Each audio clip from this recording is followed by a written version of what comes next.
Good morning students, કેમ છો? બધા મજામાં ને? અગાઉના લેક્ચરમાં તમને સિટ્રાનું બંધારણ પુરવાર કરાવી દીધું છે, સિટ્રાનું સિન્થેસિસ પણ કરાવી દીધું છે. હવે આપણે એક ટોપિક બાકી છે જેનું બંધારણ પુરવાર કરવાનું છે અને ટર્પીનોઇડનું નામ છે મેન્થોલ.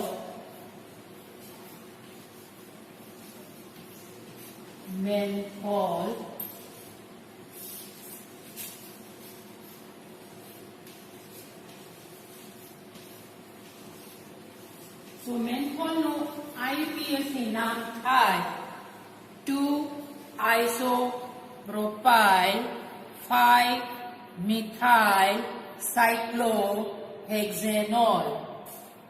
2-isopropyl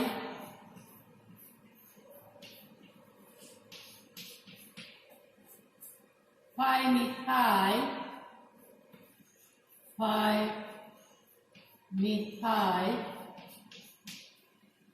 cyclohexanol.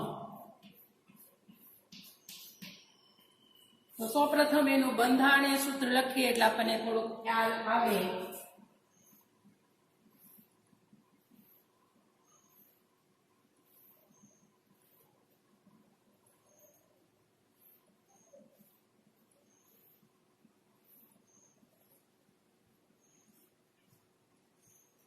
આ છે એનું બંધારણીય સૂત્ર. આઈયુપીએસી નામ પ્રમાણે આ જે છે આલ્કોહોલ, એને આપણે એક નંબર આપ્યા છે. તો આ છે 1 2 3 4 5 6. એટલે 2 ઉપર આઇસોપ્રોપાઇલ, 5 ઉપર મિથાઇલ સાયક્લોહેક્ઝેનોલ. તો આમાં 3 અસમ કાર્બન આવે છે. 1 2 ને 3. કેટલા અસમ કાર્બન આવે છે? 3. તો મેન્થોલ છે પ્રકાશ ક્રિયાશીલ છે. મેન્થોલ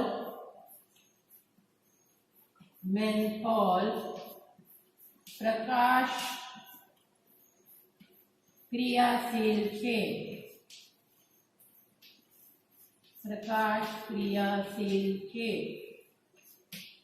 એમાં 3 અસમ કાર્બન આવે છે. તેમાં 3 અસમ કાર્બન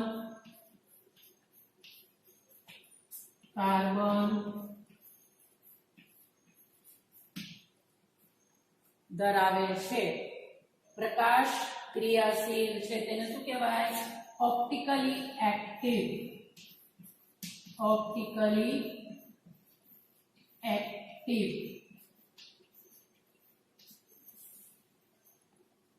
મેન્થોલ એક ચક્રીય મોનો ટર્પીનોઇડ છે. મેન્થોલ એક ચક્રીય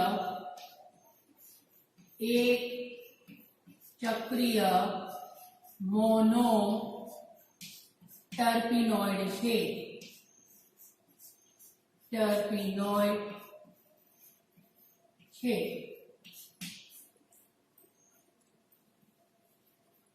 મેન્થોલ પીપરમિન્ટ તેલ માંથી મળી આવે છે.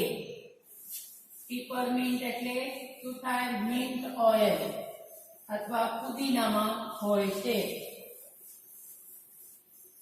મેન્થોલ પીપરમિન્ટ ના તેલમાંથી મળી આવે છે. પીપરમિન્ટ ના તેલમાંથી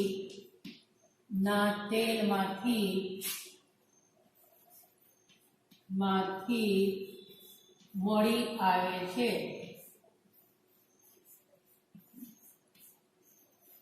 અથવા આપણે એમ કહી શકીએ છીએ કે પિપરમિન્ટના તેલમાં હોય છે, એને કહેવાય પિપરમિન્ટ અથવા પિપરમિન્ટ ઓઇલ, પિપરમિન્ટ ઓઇલ અથવા એને કહેવાય મિન્ટ ઓઇલ, મિન્ટ ઓઇલ, જેમાં 50 થી 60% મેન્થોલ હોય છે.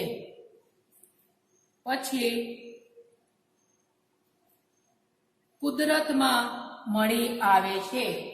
આ જે કીધું છે પ્રકાશ ક્રિયાશીલ છે એ આ છે લીલો રૂપ,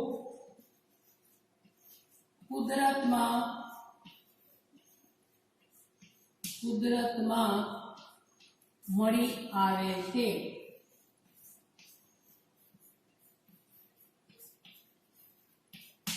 ને પિપરમિન્ટના તેલમાં 50 થી 60% મેન્થોલ હોય છે.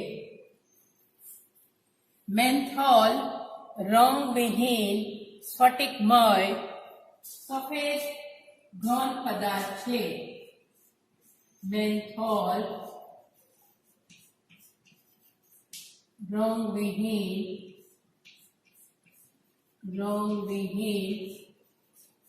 સ્ફટિકમય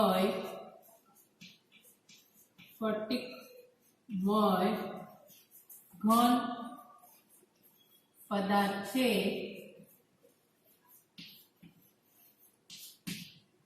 તેનું ગલનબિંદુ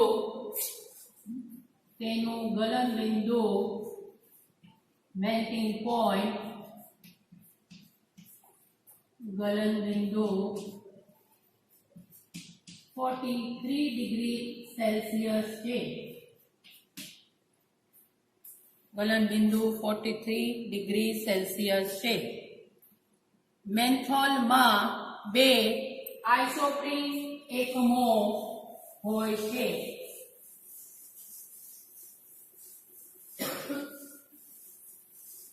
જે શિર પૂંછથી જોડાયેલા હોય છે. મેન્થોલમાં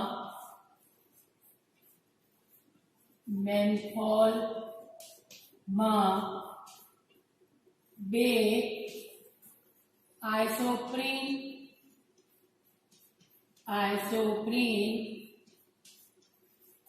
એકમો હોય છે, જે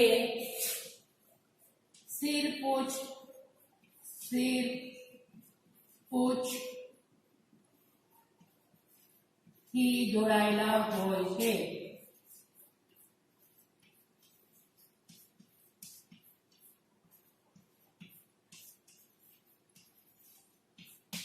અગાઉ તમને કીધું છે કે મેન્થોલ મોનોટર્પિનોઇડ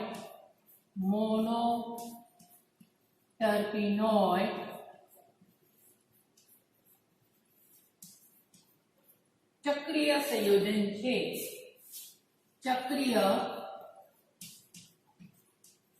ચક્રીય સંતૃપ્ત સંયોજન છે.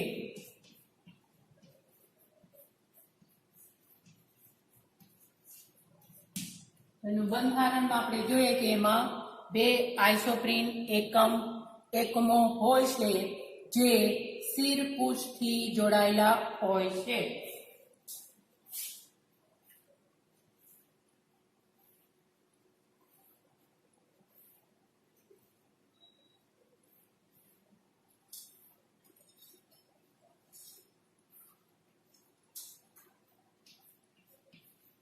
આ છે શાખાવાળું કાર્બન, એટલે આ થાય શિર,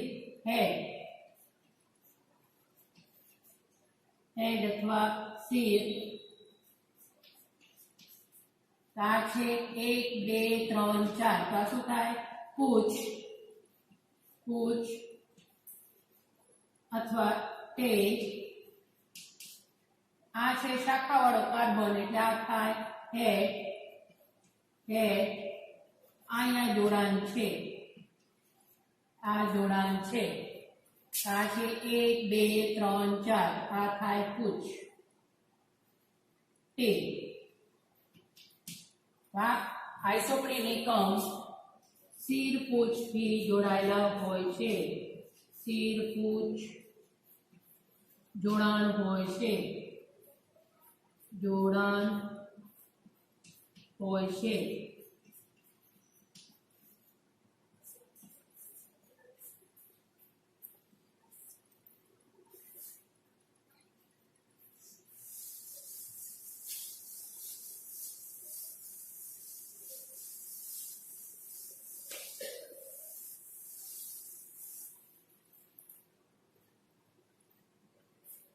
મેન્થોલ ચેપનાશક એટલે શું કહેવાય?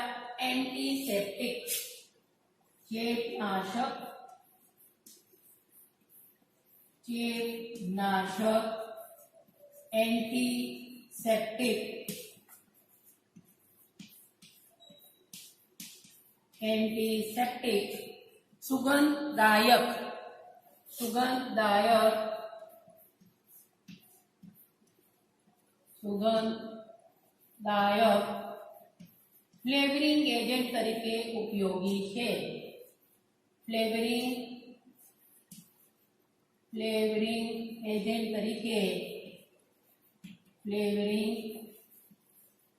તરીકે ઉપયોગી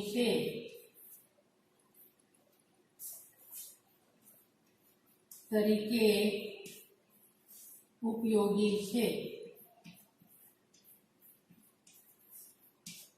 મેન્થોલ ફાર્માસ્યુટિકલ. ફાર્માસ્યુટિકલ એટલે શું કહેવાય? ઔષધ તરીકે વપરાય. દવા તરીકે વપરાય. ફાર્માસ્યુટિકલ. કોસ્મેટિક.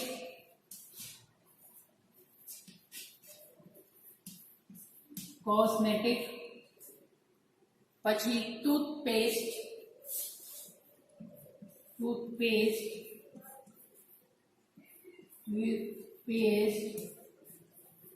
ચ્યુઇંગમ. ફ્લેવર આપવા વગેરેમાં વપરાય છે.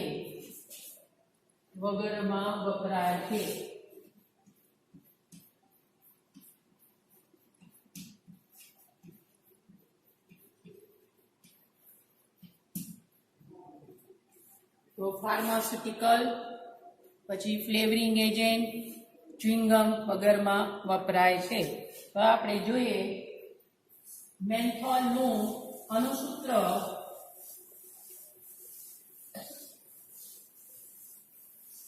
મેન્થોલનું અણુસૂત્ર 1. મેન્થોલનું અણુસૂત્ર મોલેક્યુલર ફોર્મ્યુલા C10H20O છે. C10H20O છે. મેન્થોલ યોગશીલ પ્રક્રિયા આપતો નથી. મેન્થોલ યોગશીલ પ્રક્રિયા આપતું નથી.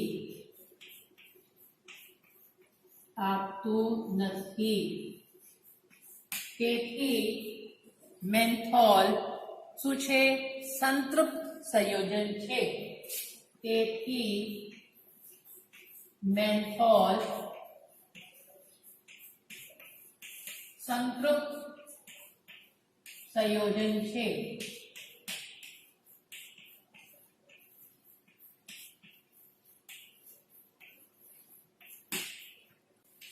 મેન્થોલ હાઇડ્રોક્સિલ એમાઇડ અને ફિનાઇલ હાઇડ્રેઝિન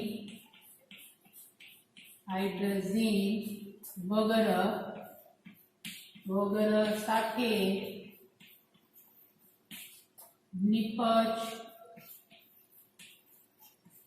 આપતો નથી.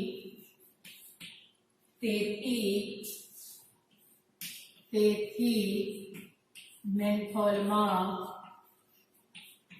મેન્થોલમાં CHO એટલે શું થશે? એલ્ડિહાઇડ અથવા કાર્બોનિલ એલ્ડિહાઇડ સમૂહ હાજર નથી.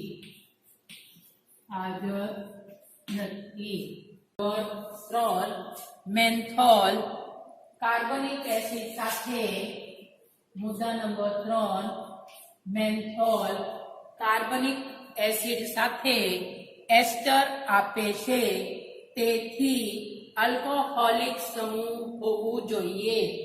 શું આપે છે? કાર્બનિક. મેન્થોલ કાર્બનિક એસિડ સાથે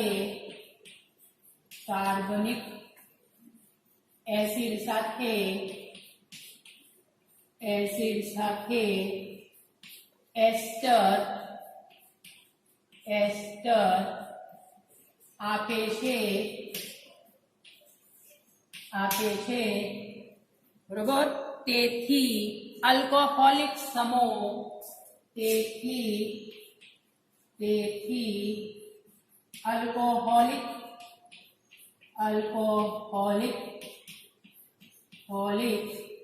સમૂહ OH હોવું જોઈએ.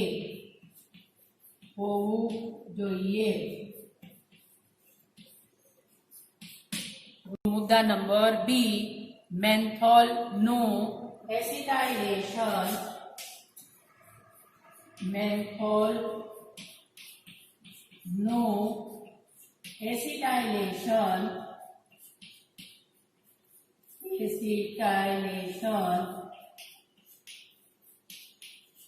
એસિટિક એનહાઇડ્રાઇડ અને પિરિડીનની હાજરીમાં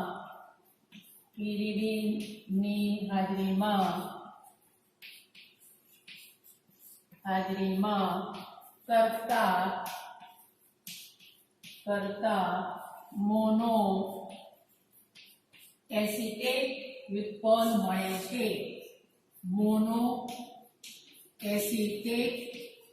વ્યુત્પન્ન મળે છે.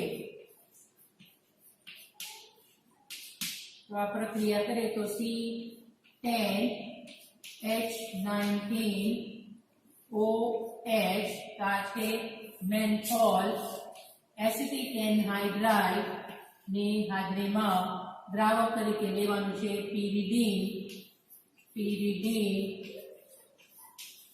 આ જે હાઇડ્રોજન છે એનું વિસ્થાપન એસિટાઇલ સમૂહ વડે થાય. શું બનશે? C10H19OAC વત્તા એસિટિક એસિડ. શું મળે છે? મોનો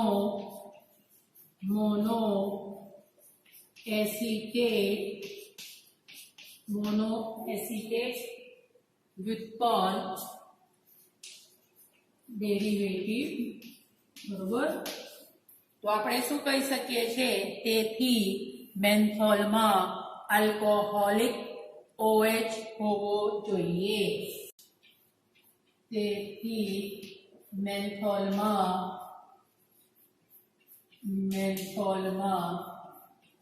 આલ્કોહોલિક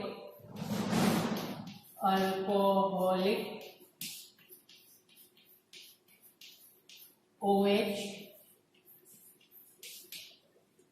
સમૂહ હોવો જોઈએ.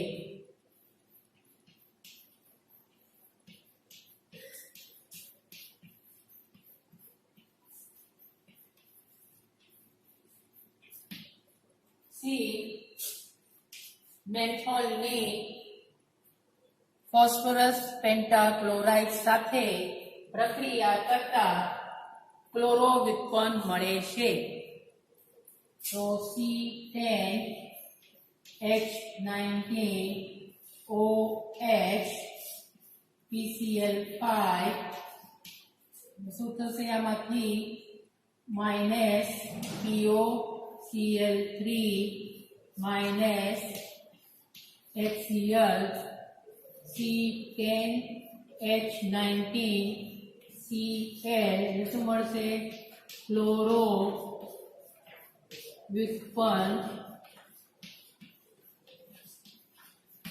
વ્યુત્પન્ન મળે. તેથી મેન્થોલમાં OH સમૂહ આલ્કોહોલિક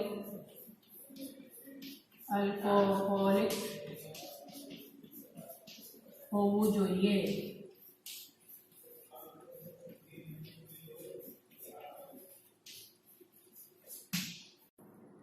તો મુદ્દા નંબર 4, મેન્થોલનું ઓક્સિડેશન કરતા મેન્થોલ અથવા કીટોન સંયોજન બને છે, જેમાં કાર્બનની સંખ્યા ઘટતી નથી. તેથી મેન્થોલમાં આલ્કોહોલિક સમૂહ દ્વિતીયક હોવો જોઈએ. તો 4 C10H20O ઓક્સિડેશન એમાં 2 હાઇડ્રોજન પરમાણુ દૂર થાય, એમાંથી બને છે C10H18O. શું બને છે? મેન્થોલ.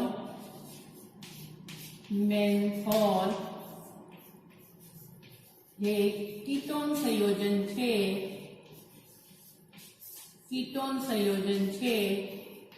તેથી આપણે કહી શકીએ છીએ કે મેન્થોલમાં શું હાજર છે? દ્વિતીયક આલ્કોહોલ હોવો જોઈએ.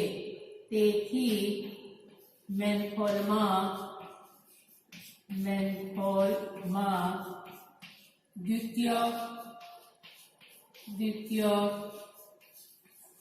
આલ્કોહોલ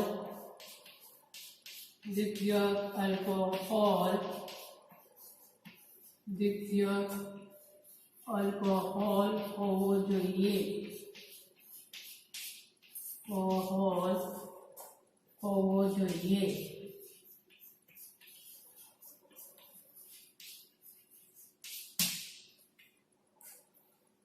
કીટોન હશે તો જ એનું શું થાય? રિડક્શન થી દ્વિતીયક આલ્કોહોલ બને, અને દ્વિતીયક આલ્કોહોલ હોય તો એનું ઓક્સિડેશન થી શું બને છે? કીટોન સંયોજન. તેથી આપણે કહી શકીએ છીએ કે મેન્થોલમાં જે આલ્કોહોલિક સમૂહ છે, શું છે? દ્વિતીયક આલ્કોહોલ હાજર હોવો જોઈએ. મુદ્દા નંબર 5, મેન્થોલનું HI વડે રિડક્શન કરતા પેરામેન્થેન મળે છે. તો નીચે મુજબ કાર્બન માળખું હોવું જોઈએ. તો મુદ્દા નંબર 5, મેન્થોલનું HI વડે રિડક્શન કરતા પેરામેન્થેન મળે છે.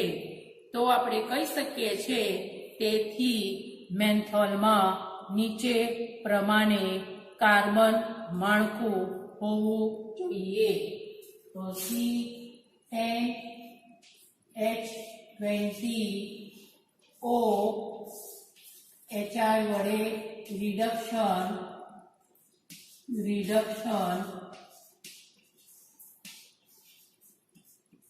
H2O માંથી બને પેરામેન્થેન.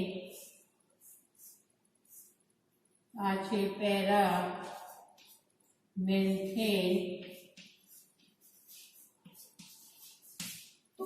તો મેન્થોલમાં નીચે મુજબ કાર્બન માળખું હોવું જોઈએ.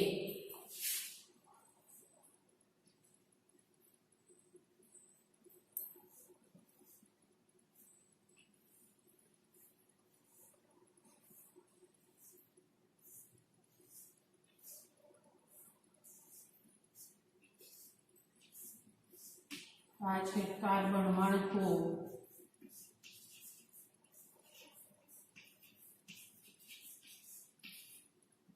HI વડે રિડક્શન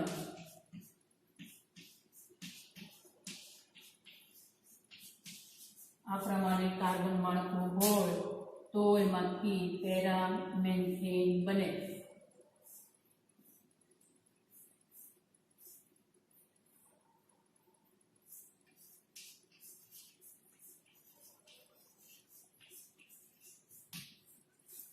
હવે મુદ્દા નંબર 6, મેન્થોલનું અણુસૂત્ર દ્વિબંધનું ગેરહાજરી અને આલ્કોહોલિક સમૂહની હાજરી ગણતરીમાં લઈએ તો મેન્થોલનું એક ચક્રીય બંધારણ સૂચિત થાય છે.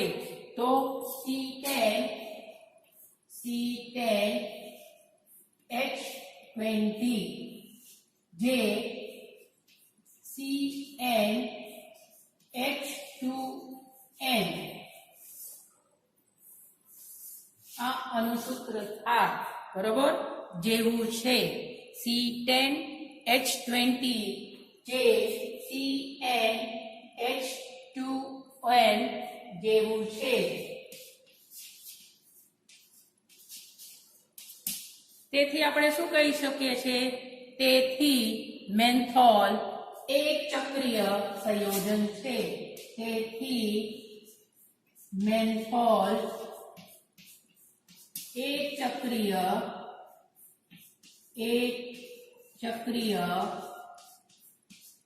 સંયોજન છે.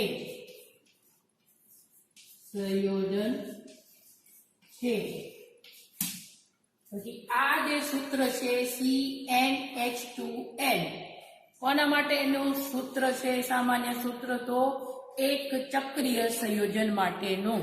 હવે મુદ્દા નંબર 7,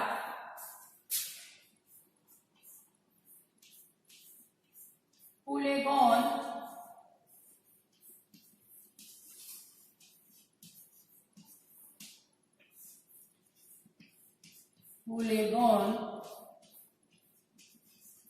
ના રિડક્શન થી મેન્થોલ મળે છે. આ પુલેગોનના રિડક્શન થી આનું રિડક્શન કરીએ તેમાંથી શું મળે છે? મેન્થોલ મળે છે. આ પુલેગોનનું બંધારણ જાણીતું હોવાથી મેન્થોલનું બંધારણ નીચે મુજબ હોવું જોઈએ. પુલેગોનનું બંધારણ જાણીતું હોવાથી મેન્થોલનું બંધારણ નીચે મુજબ હોવું જોઈએ. આ છે પુલેગોન.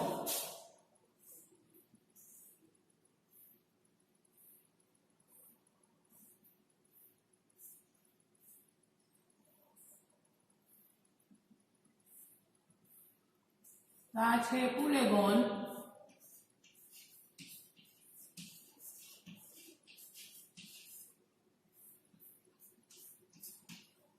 આનું રિડક્શન થાય. રિડક્શન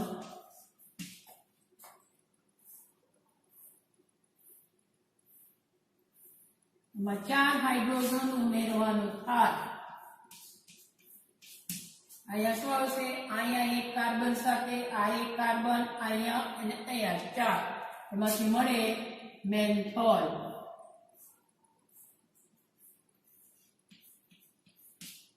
શું મળે છે? મેન્થોલ.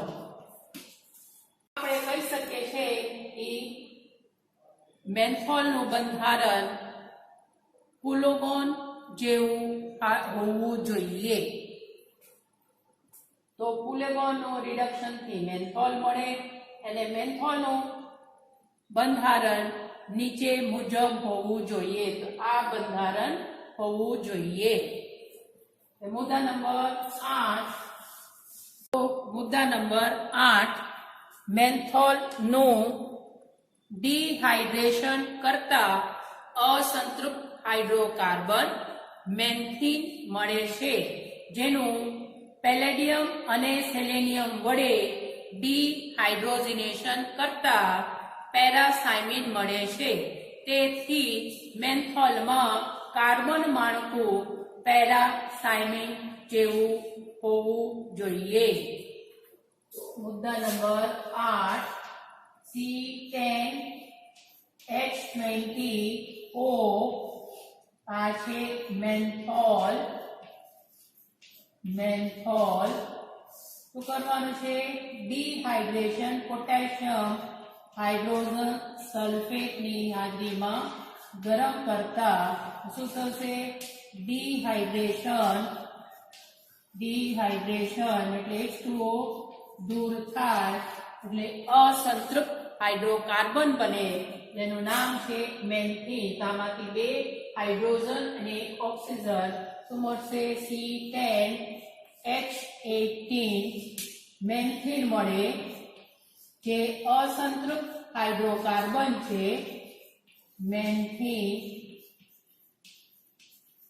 આ મેન્થીનનું શું કરવાનું છે? ડિહાઇડ્રોજિનેશન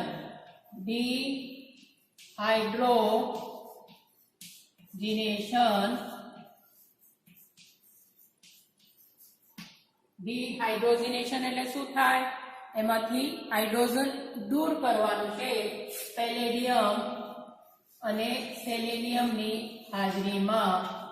તેમાંથી હાઇડ્રોજન દૂર કરવાનું છે એટલે શું બનશે? -2H2 તેમાંથી બને પેરાથાઇમિન.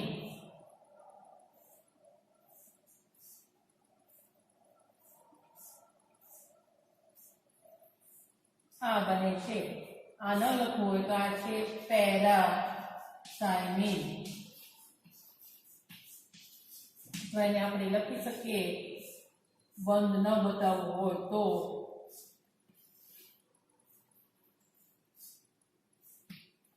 મેન્થીન નો છે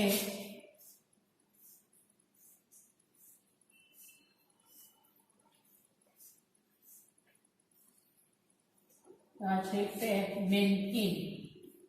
બરોબર. તેથી આપણે એમ કહી શકીએ છીએ કે મેન્થોલ માં કાર્બન માળખું પેરાથાઇમિન જેવું જ હોવું જોઈએ. તેથી મેન્થોલમાં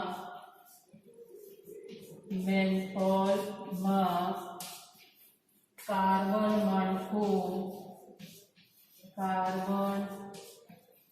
માળખું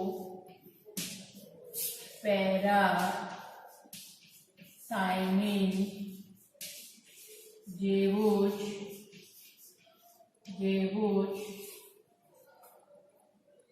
હોવું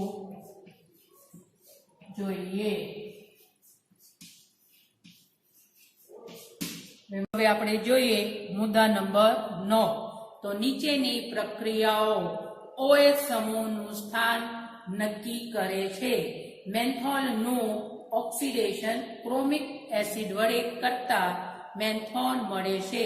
ત્યાર પછી કેમેનોફોર વડે ઓક્સિડેશન કરતા બીટા કીટો એસિડ મળે છે જેનું હજી ઓક્સિડેશન કરતા 3-મિથાઇલ એડિપિક એસિડ અને એસિટોન મળે છે. તો 9 C10H20O સાથે મેન્થોલ ક્રોમિક એસિડ વડે ઓક્સિડેશન આમાંથી 2 હાઇડ્રોજન દૂર થાય એટલે કીટોન મળે C10H18O. એટલે શું મળે છે? મેન્થોન મળે. હજી કેમેનોફોર વડે ઓક્સિડેશન કરતા માંથી કીટો એસિડ મળે C10H18O3. શું મળે છે? કીટો એસિડ જેનું હજી ઓક્સિડેશન કરતા 3-મિથાઇલ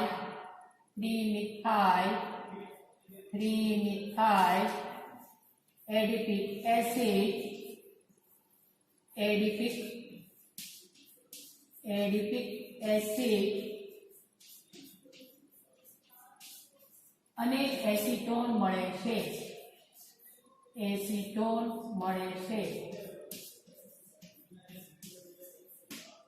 3 ન લખવું હોય તો શું આવશે? બીટા પણ લખી શકે. બીટા મિથાઇલ એડિપિક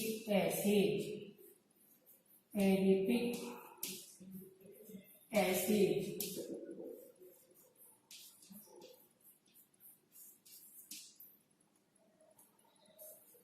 તો આ છે મેન્થોલ.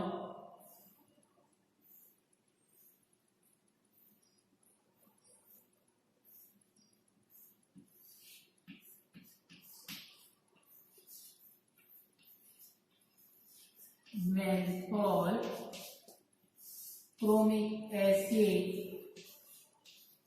વડે ઓક્સિડેશન -H2 આ હાઇડ્રોજન આ કાર્બન ઉપરથી હાઇડ્રોજન એ કીટો બને.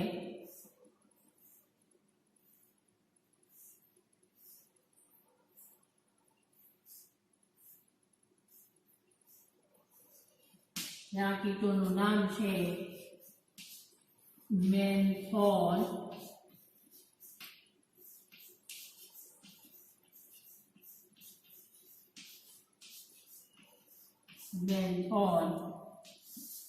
ને ત્યાર પછી KMnO4 વડે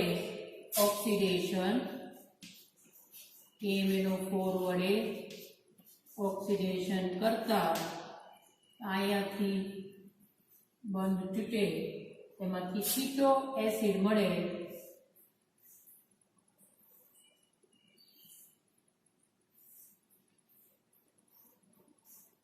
અહીંયા આવશે COOH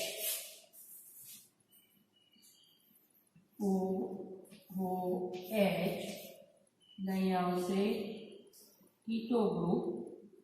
અહીંયા મિથાઇલ છે કાર્બન ગણીએ 1 2 3 4 5 6 1 2 3 4 5 6 આનું નામ છે કીટો એસિડ. મને કહેવામાં આવે છે કીટો મેન્થિલિક એસિડ.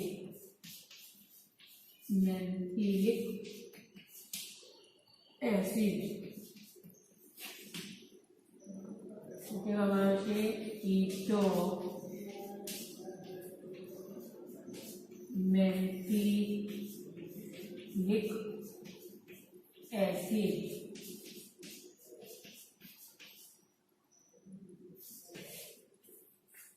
હજી આનું રિડક્શન KMnO4 વડે કરીએ. KMnO4 વડે ઓક્સિડેશન. હજી એનું ઓક્સિડેશન રિડક્શન નહીં, ઓક્સિડેશન કરીએ તો હવે અહીંયાથી બંધ તૂટે એમાંથી આપણને મળે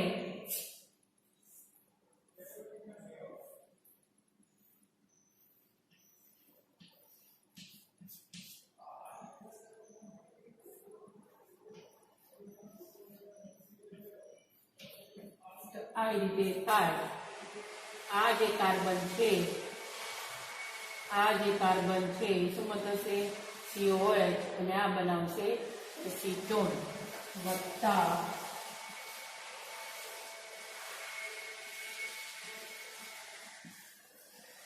એસિટોન.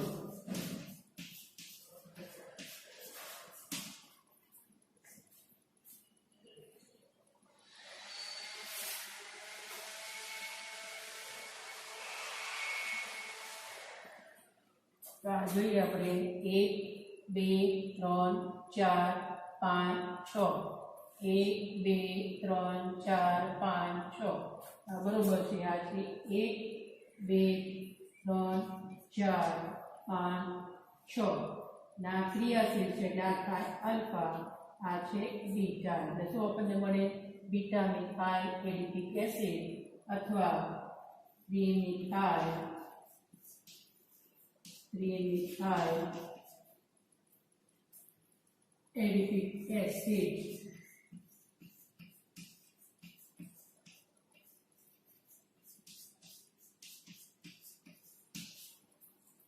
તો હવે આપણે આ બંધારણ તેના સંશ્લેષણથી સાબિત કરી શકીએ એ આપણે નેક્સ્ટ લેક્ચરમાં જોશો.